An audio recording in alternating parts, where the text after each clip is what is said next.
off so well with a win, and Flores entered and Louis. Over there, though, 53 points tied for 8th and 9th place. Our wildcard team in 10th with Nate, Smash Davis Rojo, and Bobo at 51. Any of these guys having a good day can absolutely push forward and get towards that top 5. Maybe even contest Mitro Mongrel and Taysom themselves.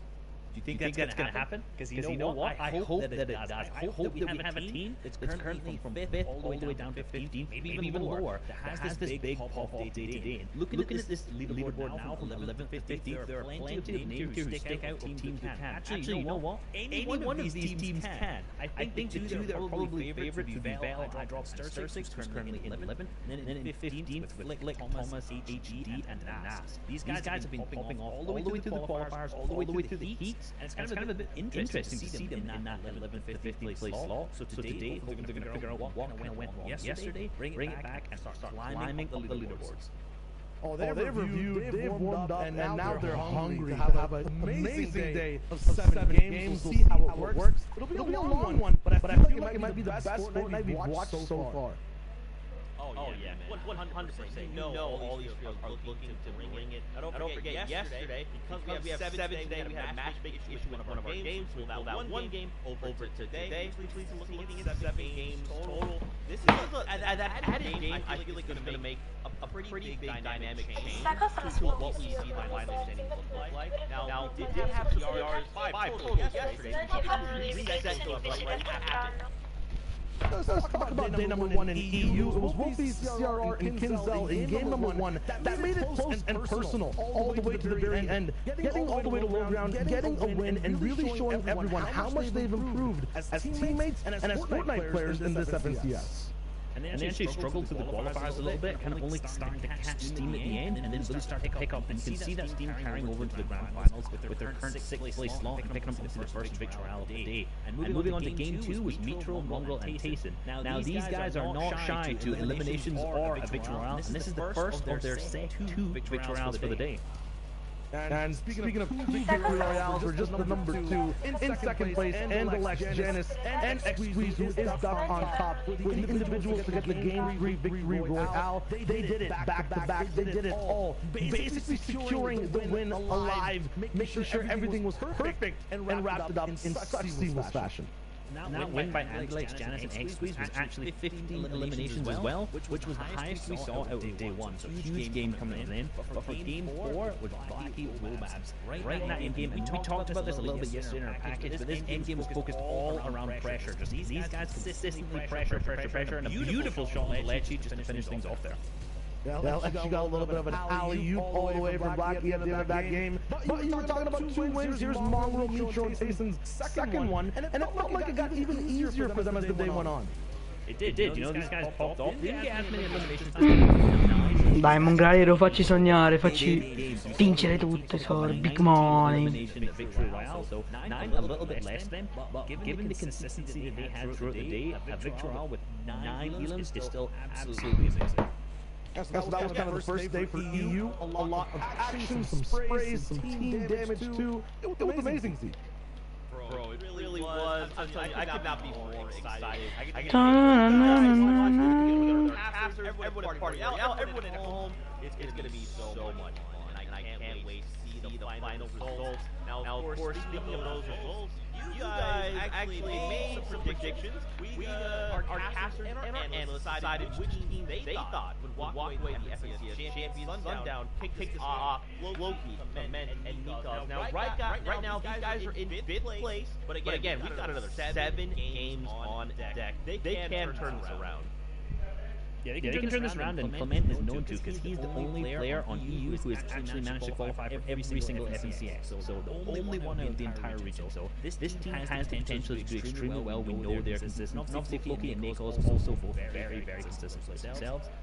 My pick, though, and like Janice and X-Squeeze. Now, I've predicted these guys a victory in qualifier 3, and I think they're coming back for the 2-time. They're second right now, and they are performing very, very well so far. So 7 games left. I believe in my boys.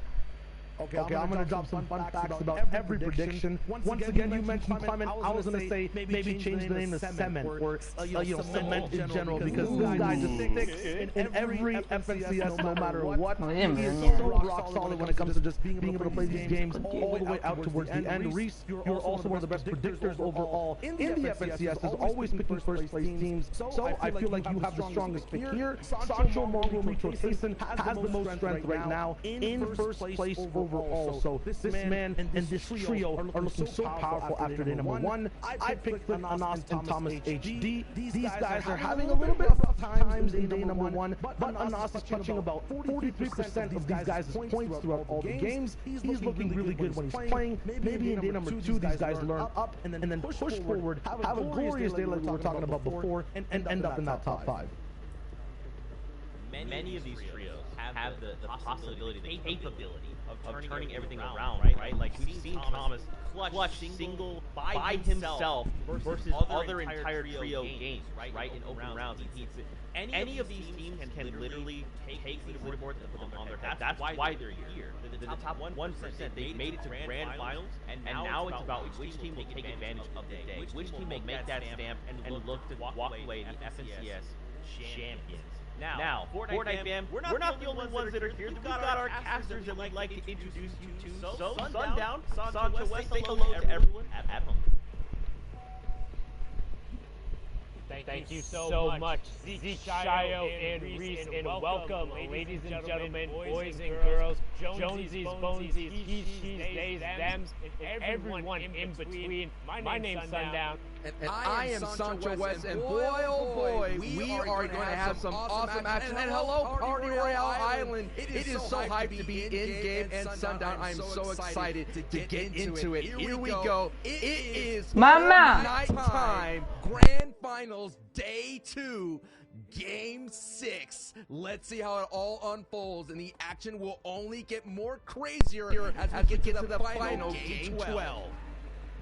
No, perché? Don't forget, we'll have 7 matches today, and for those of you who are just tuning in, with your first time, we'll be explaining a bunch of things, but what you need to know right now, that number one spot they talked about at the top of the show, the best of the best, arguably one of the strongest and most talented trios in the entire world, and they've shown it so far through the first 5 games in Europe, is coming out of Stark Industries. It's the 11 Tayson, FaZe Mongrel, and Liquid Mitro, and they have had this place wire to wire the entire time. Anybody who has come here basically gets forced in napping to 50-50 one of those henchman chests. Otherwise, they just force you out, and they're doing it again.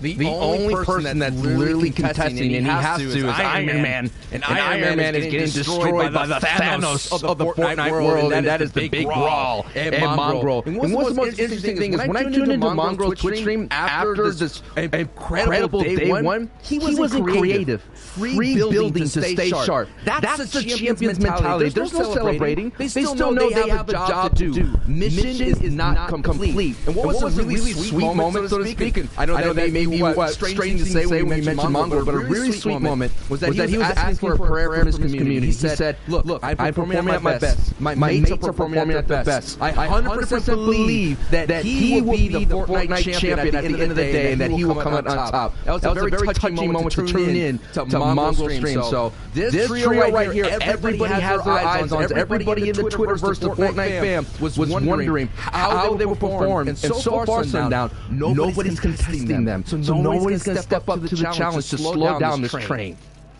And largely, we've seen this is kind of beneficial to them. Again, we talked about the stats over and over again, how this team is almost reliant on Mongrel staying up on his feet. He is the one who makes the plays. He accounts for so many, not only of their eliminations, but also just his number of them. He outweighs so many. No, là mi dà copyright, però. The other trios, I think 82 going on there. But he goes down early. It's so incredibly difficult for them. Tayson and Mitro being strong players in their own right, but aren't necessarily able to convert when he ends up missing. And one thing we talk about, just how good Mongrel and Mitro are, but if you go back and actually look at their tournament results, outside of Cash Cups, their last quote-unquote signature wins, Mongrel shared the love, March 2019. Mitro Baby, we're going all the way back to fall of 2018. Week 3 fall skirmish to that shockwave play that shocked the entire world. When he threw it on the ceiling, sent himself downwards, kind of the first time we see kind of one of those aggressive shockwaves through the builds. But other than that, Tayson is the one who's had kind of the more recent major tournament victory Reale experience. And Mongo and Mitro are kind of missing that trophy on the shelf. And today, will it be their day? It can be, or can a new trio on the scene, Wolfies, Kinzel, CRR, who were able to get a victory Reale on day one, and in the opening frame, game one, it had a strong performance. It was a very chaotic ending in Retail Row. You saw them box fight their way through at the very end, fighting on the low ground, being so aggressive, and they were able to take away that first opening victory Reale. But we did see in game two, they were driving around here on top of the Hydro Dam. One sniper shot their way, kind of sent them going down a very downward spiral. Inconsistency so far for day one. Let's see if they learned their lessons going into game two. But here we are. There's still a lot of top talent here competing. There's still a lot of money up for grabs here. So even though we're going to keep our eye on course on the top of the board, we're always going to see the other big names in the region trying to compete and kind of accrue literally every elim. Every placement point, we're talking about thousands and thousands of dollars on the line. And again, too, you can see right now we've yet to have a trio drop only one player. You can see that in the top left corner of your screen. 98 and the 99 available players still on their feet. 33 trios remaining, so probably going to get a little bit of aggression here on the north side of upstate New York.